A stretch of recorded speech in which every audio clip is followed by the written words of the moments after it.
Professor Perlman. Thank you so much. So nice.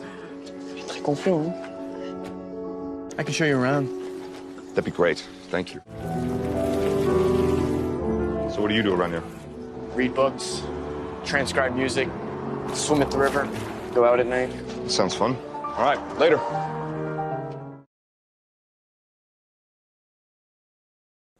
Well, I think it was exactly what you just said. It was presented as a love story, and then a first love, and a transcendent love, and a summer love, which not everyone gets to experience, but if you have experienced it, it's topical, it's very specific to what it is.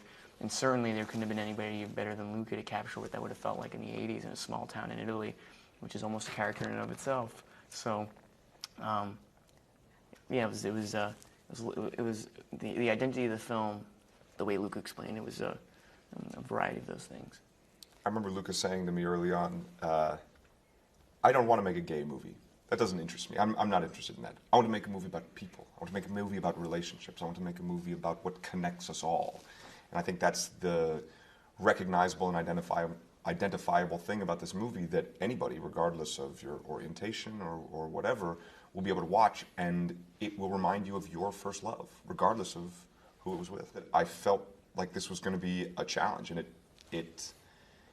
it scared me that I wouldn't be able to do this in terms of bringing the truth to these incredibly beautiful and subtle moments of intimacy. And I don't mean physical intimacy, I mean the moments of emotional intimacy between these two people.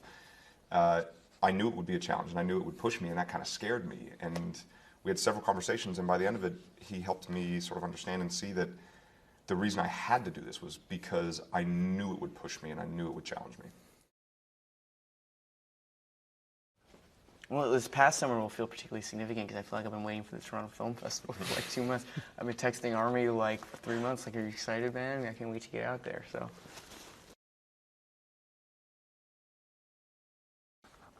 It's so fascinating and interesting watching Luca work his way through life, because whether it be a delicious dish or a fine fabric or a nice cologne or something beautiful and interesting, he has just such an Epicurean way of flowing through the ether that it's almost like he's the perfect person to direct this movie, and he was also a great example while we were shooting it. I liked it. We were in Berlin for the Berlin Film Festival, and he wore a big pink Valentino cape, and we did a Q&A after the film, and it felt like it had been well received. I remember we were leaving the movie theater, and I was sitting in the back of this car, and we were kind of waiting for people to file out, and he didn't leave with an entourage. He didn't leave with a friend. He walked out the theater alone with this cape. I'll never forget this image, and he was just like, it just looked like mission accomplished. You know, he's like, where do we go next? And it was like, this guy's a genius. You know, it felt like mastermind, like pacing to his car. Yeah. Muscles are firm. Not a straight body in these statues. They're all curved. Sometimes impossibly curved, and so nonchalant, hence their ageless ambiguity, as if they're daring you to desire them.